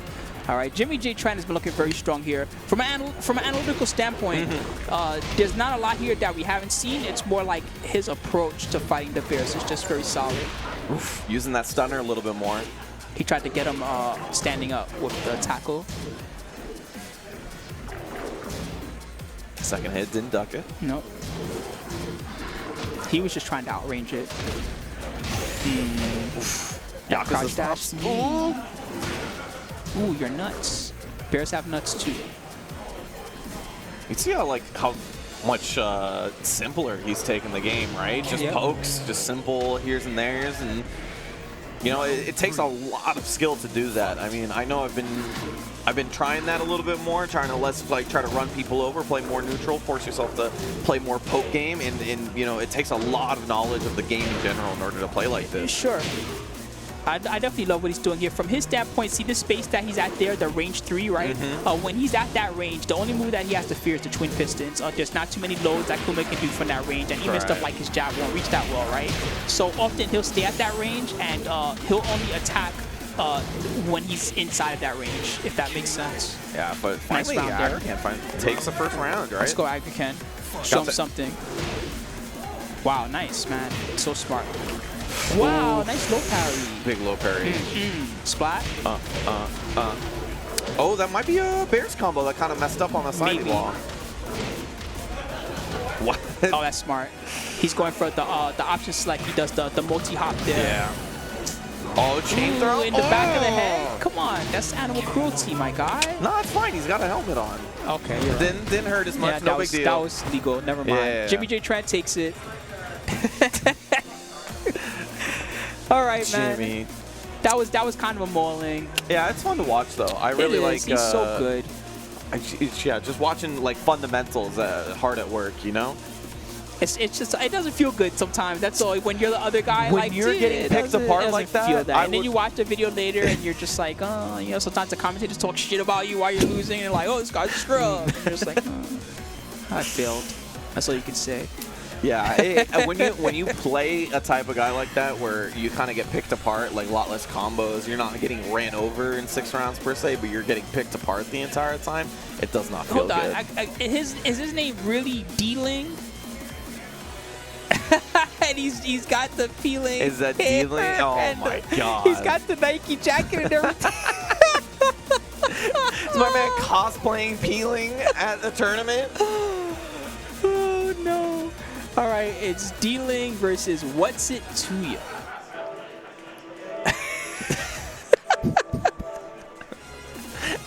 Dude, how intentional is that? Did somebody just come up to him one day and be like, "Man, you like a fake P.Ling," and he just took that and ran with it? Nah, I don't even P.Ling's know. my favorite player. Okay, I guess. So he became P.Ling. P.Ling. P.Ling was my favorite Tag 2 player. My favorite Tekken 7 player. All right. He doesn't even play Ling Jiayu. He's gonna play Noctis. I'm so confused. What world is this? I don't know. In a world where people cosplay P.Ling and play Noctis, see, anything is possible. All right. Oh man. So we haven't seen too much of this character Noctis lately. I'm not really sure why, because when the beginning we don't see Dragunov too much either, but we kind of know why. The down 2 change is just a bit. It hurt more than we thought. It's a polarizing change. Yeah. You know, it's a change where either you like Dragunov and you don't care it's been changed, or you don't care about Dragunov and you're like, well, it's time for a new character. Yeah, exactly. That being said, Noctis, this character has a lot of strengths that I'm surprised people don't capitalize on lately. I think that this character is like the best character ever against Paul, because there's like no move that Paul can do that doesn't get punished by Noctis. I don't understand. I agree. So yeah, I think that you should probably try to put this character in your pocket, guys, especially if you have certain matchups where you're like, man, my character can't range punish anything, because this character will punish everything. Yeah, it's a very interesting playstyle in this game, right? He's got a lot of ranged moves that can sort of make people afraid to get in on you, but at the same time, a lot of safe mids that he can sort of parry bait or get you to whip into it. That down back 2 is more troublesome than I'd like to say it is. Yes. He also has a tool set of moves in general. You see a lot of them here. He has a big tool set of moves that will have unparryable property. Yes. So pretty much anything that's a weapon move cannot be parried unless you're Geese Howard, because you're a cheater if you're Geese Howard. Or another Noctis. Yeah, that's true. Yeah. Does Ultimate Defense parry the weapons? Yeah. I don't think it does, actually. Does it really? I've seen it. Okay. All right. Anyway, Ultimate Defense, his parry is actually pretty good as well. Yes. It's fast. Yeah, look at all the great moves that he has, right? You saw that 4-4 too. Oh. Nice down forward 2. He got a brawl. Paid the price.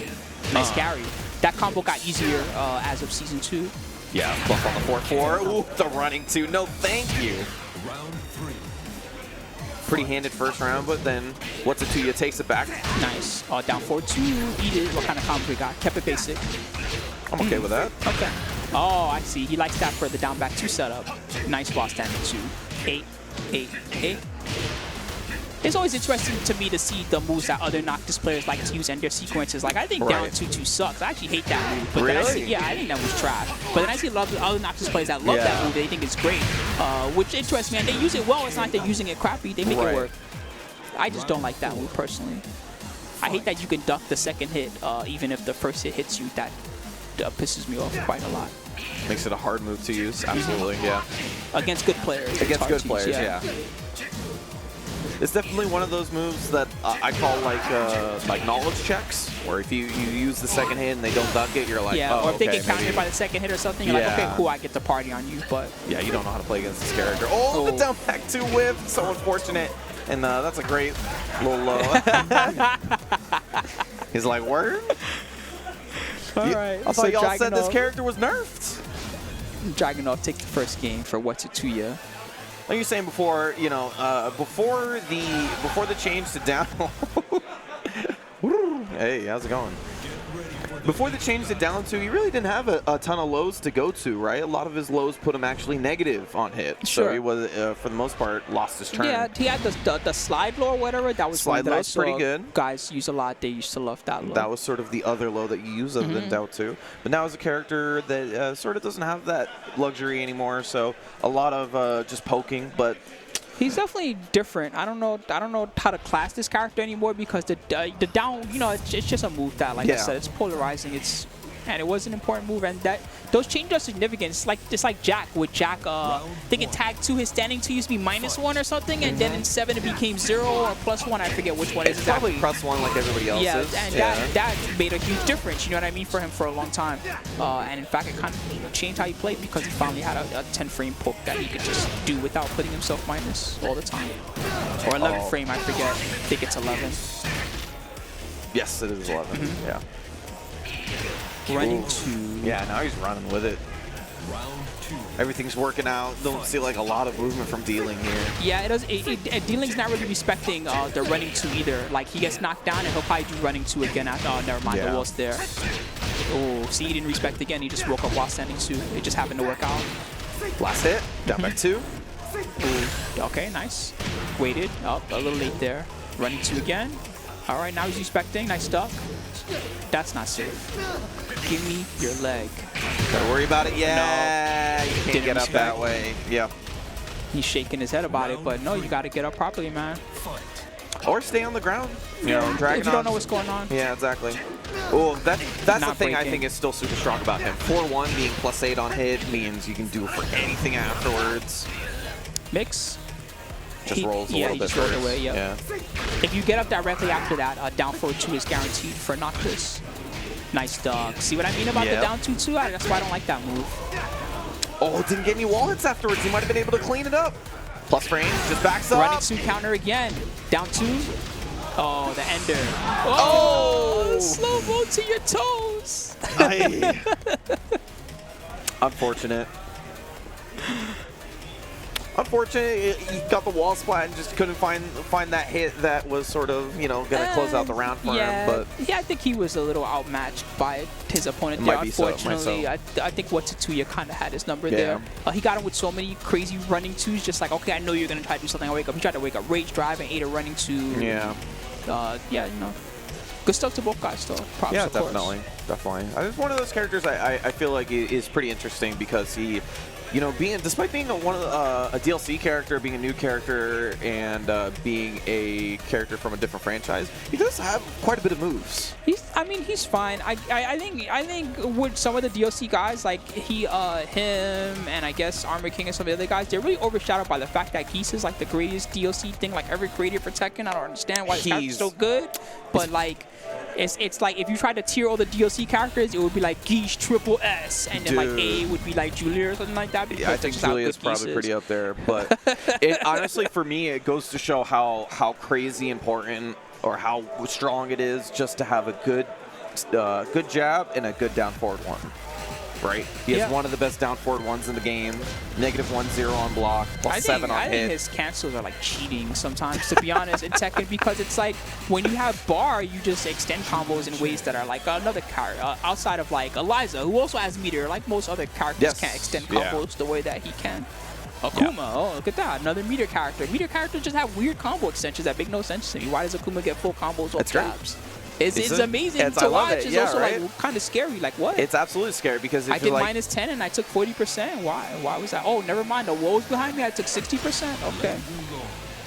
It's definitely pretty cool because it changes up the risk reward of the game, right? You know, if you're playing against Geese, -14 no longer becomes the case anymore. You can't do that stuff anymore. This whole game like hates -14. Okay, I know that -15 is what they teach you in Tekken at home, guys. They teach you, okay, -15 is what's scary, but no, like Josie's gonna launch you for 14, and so many characters launch you for 14 that it doesn't matter. Kazuya launches you for 13. Oh, you did -13. You thought you were safe? Get launched. Tooya. He even pops off to you when he does it. Come on, that's not cool. I did electric out for a block punish. I feel nice. But we finally got a Julia up on stream. Round 1. Fight. DLC versus DLC. I'm looking forward to it. P.Ling will have a good knowledge against this character, Julia, even if he didn't fight her that much in 7 because he fought a million JCs in Tag 2. How different is she from JC? So JC, the only notable moves that JC has that Julia does not have are she has the running grab, that was really good, and she had the shoulder tackle, which you know how now we have to do 4-4-3 into running 2-1 or into down 1+2, whatever. You used to be able to do 4-4-3 into that shoulder tackle, the king style shoulder tackle. It's actually a really good move. I think the biggest loss are those 2 moves. There are some other moves and strings she lost that are like they're relevant, but they whatever. You can just use other moves instead. Right. The running grab is the one that I think people miss the most. Yeah, I think that would have been pretty cool, but she's obviously not being the wrestler anymore. Yeah, means she's not JC anymore. Yeah, now she's representing Twitch, I guess. I don't know. I thought she was for the Forest. She's rebelling against. You can do both. She's rebelling against Michelle. Oof. Oh my goodness. Running 1.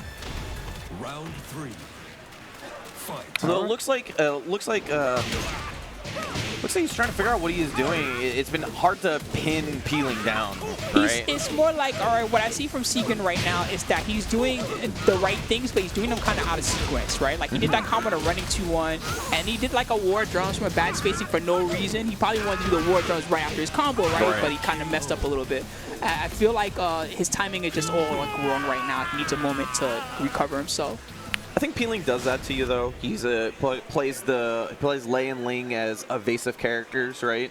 Plays a little bit differently than some other players, say like Segin, or plays like Wade Gamble, who play a little bit more of like that constant mix-up poke style, right? Constant mix-up. Watch out for the mix-up, guys. Watch out for the mix-ups. Round 1. He's gonna get you with the mix-up, guy. Actually, his mix-up is not good though. You have to be careful. Nice running too. Oh, okay, Impressive. we got those. Yeah. All right. Consistent. I like it. Blow at the end. Doesn't Shotgun. Ooh. Okay, we'll take it. 4-4-3. He couldn't get the guaranteed follow-up because of the airborne. Mix. Razor rush, yeah. Okay, nice blocks. Nice blocks again. Down, forward two, no respect. Yeah, I think he stayed ducking after that one, trying to look for a high check. Okay. Oh my goodness. He just waited. He knew. Oh, that's a bad feeling. You stayed on the ground for so long.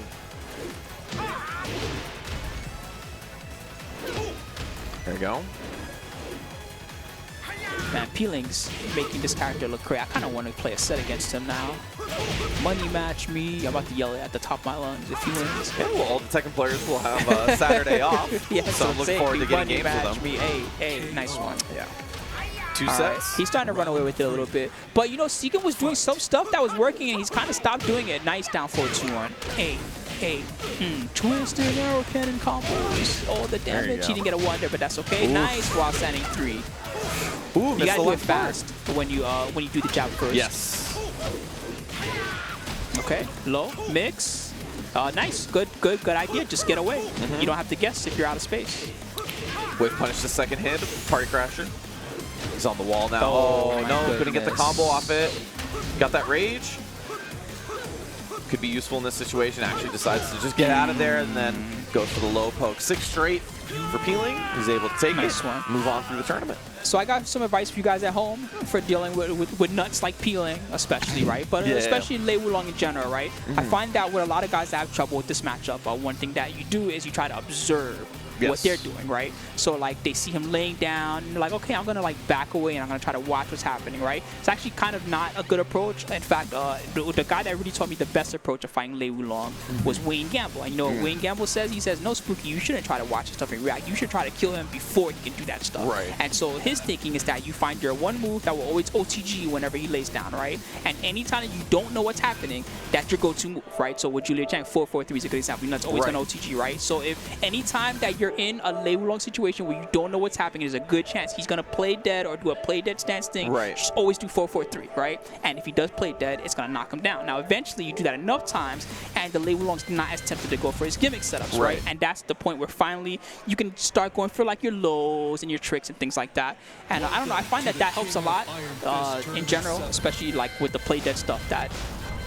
That's pretty interesting because normally when you think of things like a panic button per se, right? You think jab, down forward 1, something like a quick check, right? But if you change that panic button to something that can hit the ground. Exactly. Then it's like when you don't know what's happening, it's kind of like your perfect little answer. And it actually does get the job done. I've definitely taken that Wayne Gamble tactic and beaten a lot of guys that I probably shouldn't have beaten with Lei Wulong just because every time that they play dead, in my mind that said right away, I have to OTG you. Right.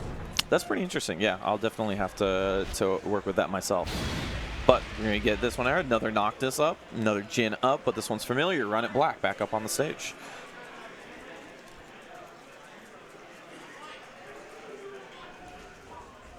We do have a Noctis now. We have Brute Slayer. He's a very, very strong player, so expect him to have the knowledge. We'll see what happens, And he's also Runitblack. Obviously, he's trying his best to be a top-level competitor, so puts a lot of work into playing the characters themselves. That way, he understands the characters a little bit more. Yes, Runitblack certainly has a Noctis. Like I would say, his Noctis is not as good as like mine is or whatever, but he definitely knows the character and knows how the character works. His Noctis combos are whack, but everything else about his Noctis is very good, actually. It's like just enough to learn the character, right? He knows how the character works. Your combos can be wacky, you just need to understand how the character works. There you go. That's always an interesting part after you end with that 4-4-4 to see how the opponent reacts to being faced away. Sure, the worst thing to do is to get up immediately. That will guarantee knock this down forward 2. -11. Oh, we got hooked up with the sidewall. Beautiful. Sidewall did not save your life this time. Round 2. Fight. But first round goes to Runitblack. Yep, so Enenra, hopefully I'm saying his name right. I probably should have called Shinobi, which is his crew. The homie from the Shinobi crew, he's probably realizing around now that that Runitblack can punish in advanced ways against some of the Noctis strings, so that will limit the toolkit that he can go to. Oof. 2-throw. Finishes it off. Yeah, not being able to do strings into daggers kind of annoying when people have like a real 11 frame punish like that. It's irritating. Miss. That's autopilot stuff That's a right reset. there. Yeah, it's autopilot. You gotta be ready for that type of thing. Trades goes for that safe string. Yes. That's gonna hit. Does he take the hit? Airborne. It's not gonna do a lot of damage. Yeah. Damn, this damage is whack. Ugh. Wow, that did nothing. Mega whack. You spent your rage for that. That was trash. It's gonna be hard to come back now too. To play solid, but that hell sweep. Yeah, that's rough. That's rough. Yep, whatever. That's outplayed. That's what that is. You know what I mean? The fact that the fact that he even had to go to rage art there was just like an outplayed situation. Absolutely. All right, we'll see what happens in game number 2. Hopefully he can get adjusted a little bit.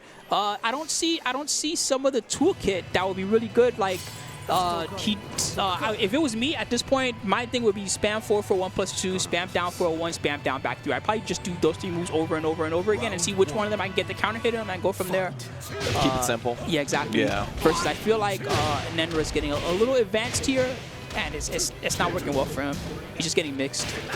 That was good. Ooh, I like that. Nice. Back 2. What a dunk, man. Runitblack. Are you serious? That was scary. All right. Command grab. Mix. No power crush mix there, huh? Oh, just got the warp strike on off. Went off axis. He got the launch. This might be it with the rage. Oh, canceled it. Good block. Okay. Plus. Okay. Oh, the warp strike is out of the air though. Nice mid. Nice mid. Nice mid. That was a little risky actually. He just went for a 50-50. Just tried to end it right there. Yeah. To be honest, most Noctises nowadays go for mid there because the mid's a power crush and it's a little safer than the low anyway. So it's like, the low's not that good. Good block. We see those. Nice combo. Almost to the wall. Nice slide. My goodness. The mix is coming out. Electrics again. He's going to break? No, not quite. But it's always a reset. Ties up the round count real quick. Man, these guys are making me want to play. I'm not going to lie. I see some of what they're doing. I'm like, man, you wouldn't get me with that whack mix. I would be ready for that hell sweep.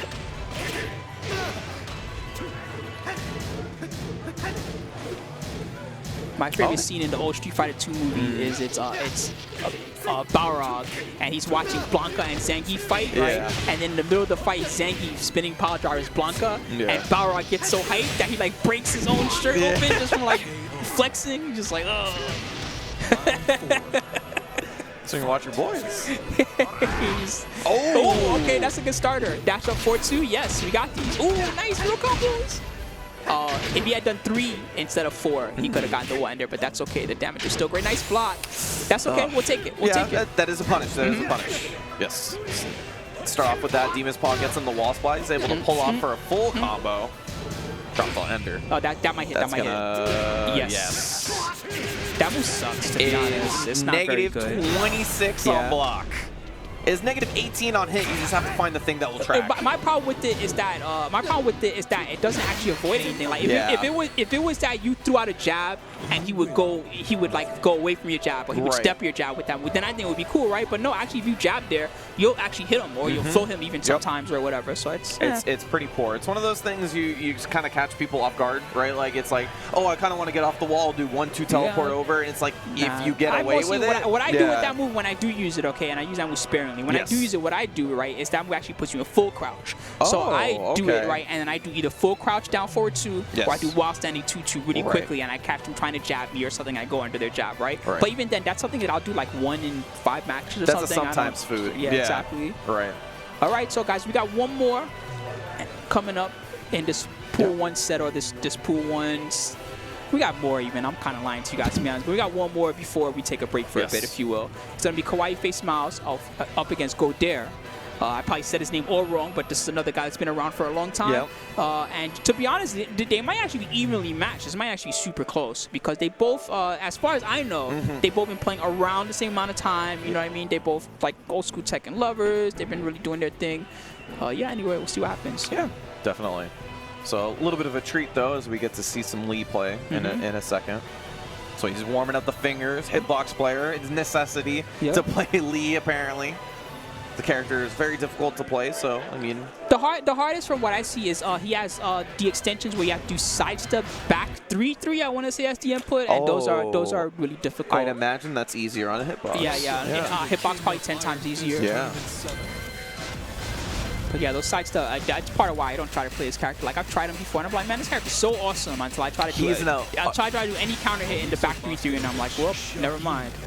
I thought he was awesome. It looks like he's not actually opting for the Lee's, going with the Shaheen. And maybe that's a matchup thing, playing against Elisa. Maybe that's a simplicity thing, as Shaheen is a much easier character to play. Shaheen was originally the Lee replacement, and then we got Lee anyway. Yeah. So it kind of worked out.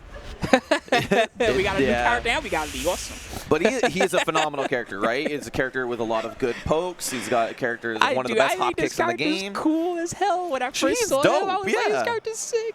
Shaheen's great.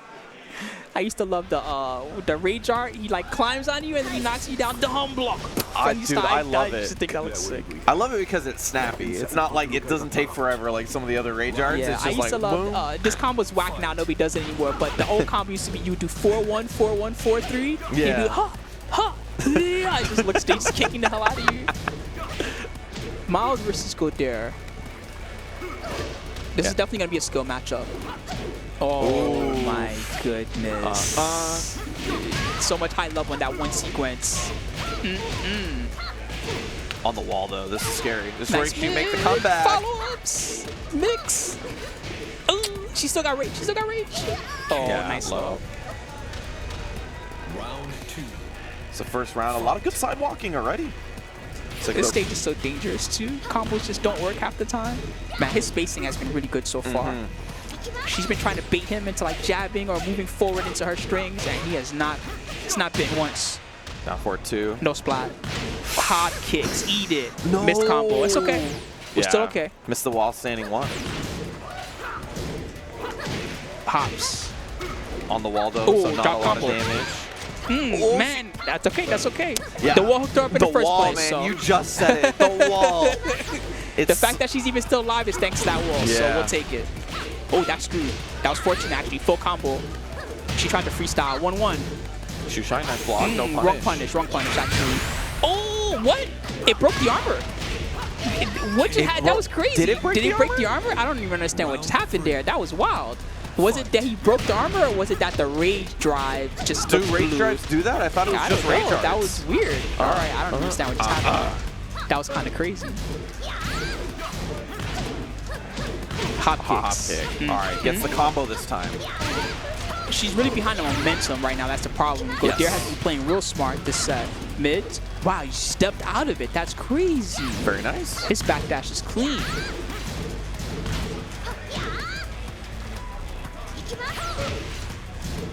Mid again. This time he could not backdash away. Okay. Did not duck the second hit, but a nice hop kick. Don't come near me. Round 4. Robot legs. Damn, what must it feel like to get kicked by a robot leg? That must hurt like hell. Is it a full combo? All right, on the side. Oh, that was nice patience. no kidding. I would have gotten hit by that for sure. Hands off, and we trade sides. Oh, the movement from both players. Nice. All right, on the wall though. Counter. Got the guarantee. Hop kick anyway. Out of the air though, so just didn't get the full combo. Ghodere's making this really Hop difficult. kick, punish. Nice. Oh, and the wall splat though. That was all the spring kick. All right, nice spring kick. While standing 3-3 punish. How nice is that? Yeah, that's pretty convenient that happened, the wall splat there.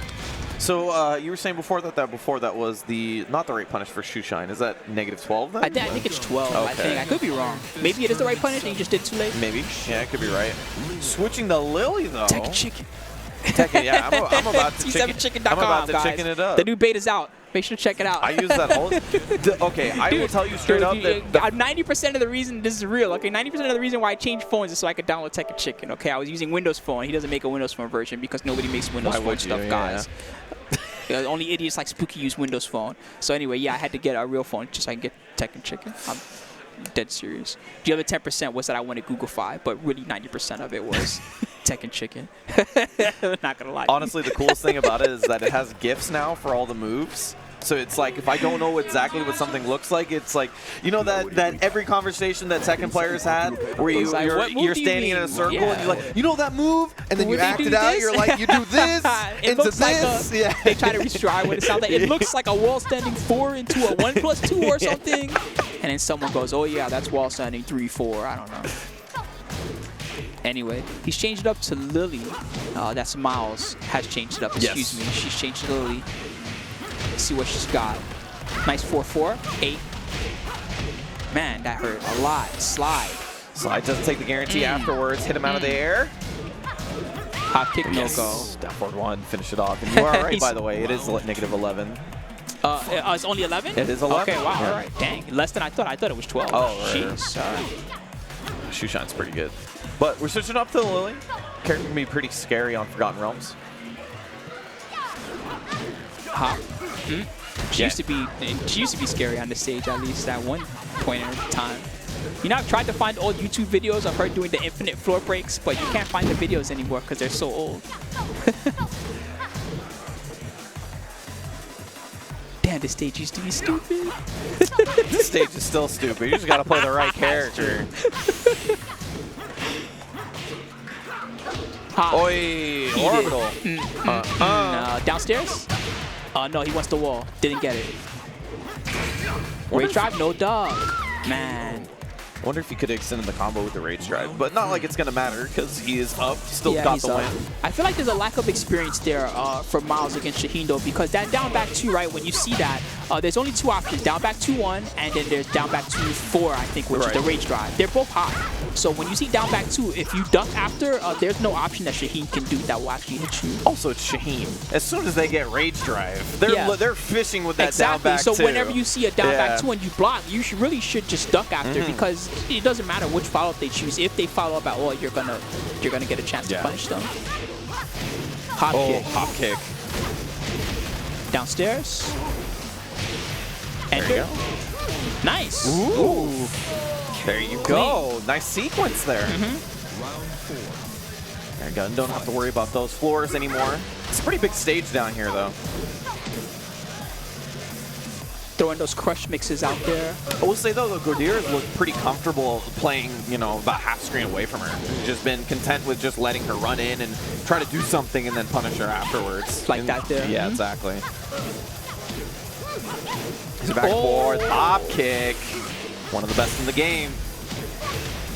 A little bit close to the wall. Yeah. Okay. Oh, man. Nice one. All right. Down 4.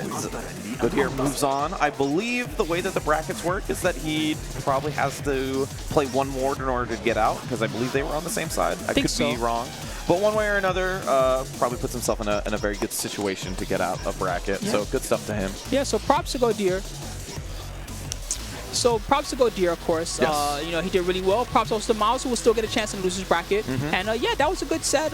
You know, the main thing, I guess, was those rage drives, right? I feel like if Miles was ready for